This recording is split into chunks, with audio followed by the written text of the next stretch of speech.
Ano? yung kanang paa, ito yung lagi ko ng complaint, nakaganon na siya.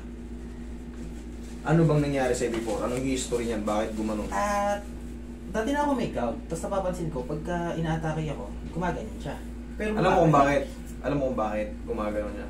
Alam mo, pag na-explain sa'yo kung ano yung gout, sisirain kasi ng gout yung mga joint mo.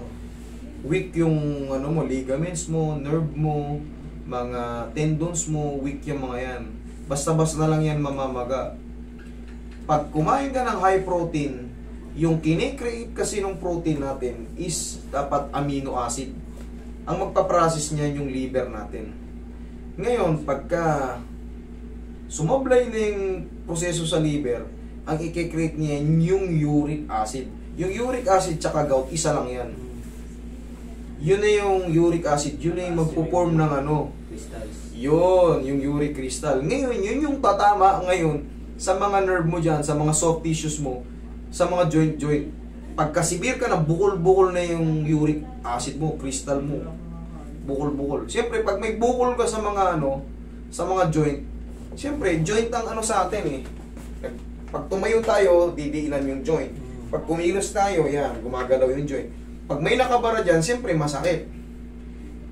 Ang sagot dyan is huwag kang kumain muna ng ano, mga high protein, mga laman loob, lalo yung... Controlled naman na yun. Ang hindi na lang, yung bumalik.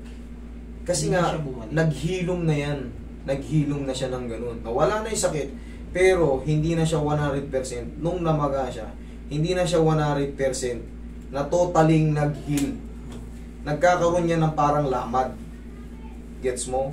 Yung lamad na yun, yun yung mag-iipit ngayon sa pinaka-joint mo, kaya hindi mo maibalik ng 100%. Okay? Nawala na yung pamamaga, pero parang ganito lang din yan. Sinugatan kita. Sinugat kita dyan. Ngayon, pag nag-heal dyan, kung mapapansin mo, parang may peklat, tumaba. Ganon din yun, yung namaga mong ano, yung mga namaga mong mga litid-litid dyan, pag nag-heal sila, hindi na 100%. Okay? Hindi na siya Ang mangyayari dyan, pwedeng, kunyari, 80% yung nararamdaman mo, 20% yung kulang. Possible na madagdagan lang ng mga ano yun, may maiiwan pa rin, baka maging 95. Hindi mo na talaga mapiperfect. Yung gout kasi yan eh. Pag kumain ka kasi ng bawal, easy to ano lang yan, easy to form. Kumbaga, nandun na ulit yan eh. Yung gout mo, hindi naman yan mawawala eh. Okay? Iinom ka lang ng anti-gout o anti-uric. Press ka na naman. Pero mga ilang araw, makakain ka ng ano, ang bilis nagre-retaliate yan. Within 24 hours, pag na-digest na yung pagkain mo, may sumasakit na naman sa'yo. Okay? Mahirap kalaban ng ano, tol, gout. Alam mo bakit? Ang daming masasarap na bawal. Red meat, bawal. Tuna, bawal. Laman loob, bawal. Soft drinks, bawal. Maalat, bawal. Yung iba pang mga ano, processed food. oo. Hotdog. Yan, basta mga ano, bawal yung mga yan. O, paano ka ngayon kakain ng masagana? Gulay. Yan, halos lahat bawal. Pero tol, needs mo rin ng ano eh. Need mo rin ng ano, medyo diet ka rin. Medyo ano ka na, oh. Okay. Ngayon, idol, ano yung pinakamasakit sa'yo? Ito, hindi ito. Yan. Tapos ano pa? Sciatica ba yun? Yung dito sa may ganito kapag ka sobrang tagal ng biyahe. Ang problema naman kasi ngayon to, bawal ka munang ano yung mo, grade ng anong taas ng uric mo? Taas, sobra ako. Kung 600, nasa 700 ako eh. Parang ayun kasi nga, 600 ganito yan. yung ano. Hindi rin, kung mapapansin nyo, kunyari namamaga yung part ng ano mo rito, subukan mong ganun-ganunin, lalong masakit. Hindi siya pwedeng gano'n. Hindi siya pwedeng ano, ang technique dyan, ganun din yun sa mga part ng mga masakit. Hindi rin siya pwedeng massage. May technique lang dyan. Mas the best dyan, kunyari masakit yung ganito mo. Kasi yung pag ginanon mo, hinilit-ulit mo, lalong masakit. Ibabad mo sa ano, magpakulo ka ng tubig na may asin. Ilubog mo lang. Hot compress. O ilubog mo lang siya. Yung kayang-kaya mo nang ilubog yung paa mo. Kasi pag minasage mo yan, lalo ka nang mapilay. Maniwala kayo sa akin. Okay? Sige. Tapos yung ano mo, sciatic mo. Alignment lang yan, idol. Hahatakin ko lang. Tapos, medyo gaganunin lang namin yan. Alam niyo, kasi alam na namin technique yan. Mataas pala yung uric ni sir eh. Sige. Lahat ng joint mo, hindi natin. Sa susunod yan, magbubukol-bukol na yung ano mo yan. Buti nga, hindi pa umaabot sa ganun. Nakakita ka na ba ng ganon? Oo. Mag-ingat ka, idol. Baka mauwi ka sa ganon. Inaalalayan ko naman siya ng tubig. Alam mo ang pinakasagot niyan, idol? Magpapawis din tayo. Stretching. Baka hindi mo na kilala yung pawis eh. Kailangan mo. Busy sa ano. Oh, yun. Kasi yung liver natin, pagkakaroon ka kasi ng fatty liver dyan eh. Meron ka, di ba? Kasi doon yan, matitrace natin yan. Ako kahit hindi ako doktor, kahit hindi ako malalim na ano, pero nandito na kasi lahat. May mga doktor na ano, itinuturo nila siyempre doon. Pasikreto, hindi ko, kailangan ko pa bang mag-video habang nag-aaral ako? Hindi na. Pero makikita nyo, yung mga sinasabi ko nagtutugma.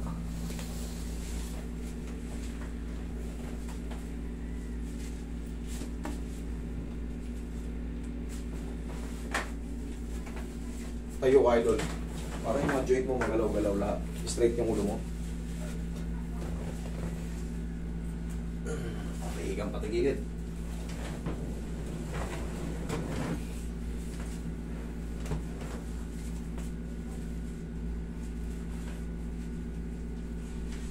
Di ba gout din yung sa Yumari, Roy? Hindi ko nga. Hindi ka pa nagka-check. Kabilang side. Namaga rin yung paa niya, hindi makalakad doon nakarang ano yun eh. Nakarang taon. December yun, di ba? December. Hinilot-hilot niya rito. Mas masakit yun. Lalong namaga, hindi makalakad. Ginagalaw. Pero nung dumating ako, hinata ko lang eh. Tihaya. Huwag yung hilutin. Pag alam yung mataas yung gout nyo, huwag nyo munang hilutin. Mas maganda, ilubog nyo lang. Mas masakit yun. Sa mainit, na may asin. Para mas safe.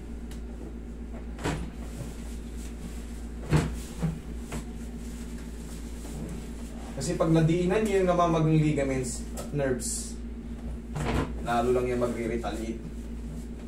Ang swelling. Isa pa.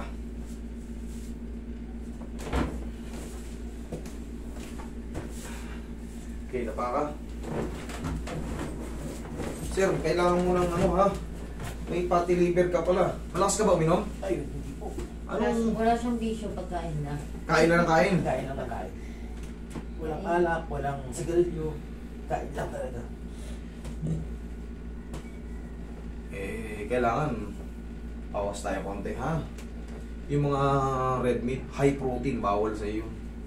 So, yung buffet ko, hindi ako magkakain dito. Magkakalos pero yung karne talagang... Grabe ka pala eh. Kaya high protein kasi nakukuha yung ano eh.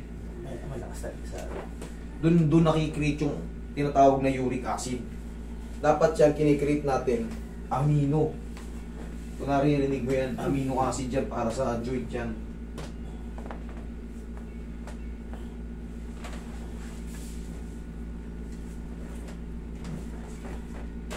Roy, alam mo na anong technique dito. Tignan mo yung massage na gagawin sa'yo. Parang semi-hot compress lang. Alignment saka ano. Hindi ka kasi pwede sa mga kagaya ng gagawin. Iidin. Wala, mananakit na ka. Hindi mo kailangan magtatakbo. Stretching lang, okay na. Tapos walking. Tapos mga lang siya. Para mga ano yung ano nyo. Yung fatty liver. Kasi pag hindi na healthy yung liver nyo, multiple complication na abutin mo niyan. Susunod niyan, tataas na rin yung creatinine mo niyan. Okay, relax. Inhale. Exhale.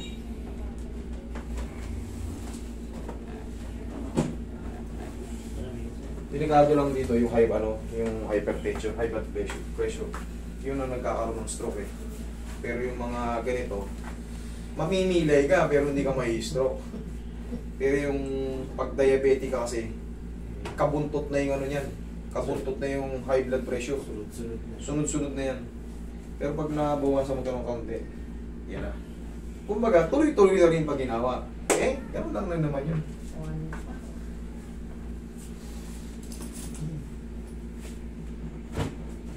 Okay, pahingin pang ganun-ganun lang. Pwedeng tamang paghilot sa mga ganito, ganyan o. Parang hina-hot compress lang pag mataas ang uric. Kasi pag masakit yan, pinilit mong hilutin yan, malulumpo lang yung pasyente mo. Yan, parang hot compress lang siya.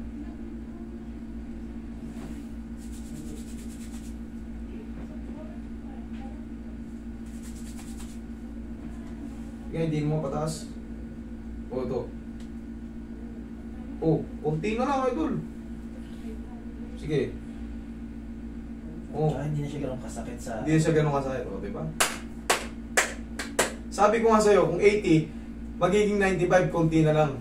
Tama yung ano, prediction ko.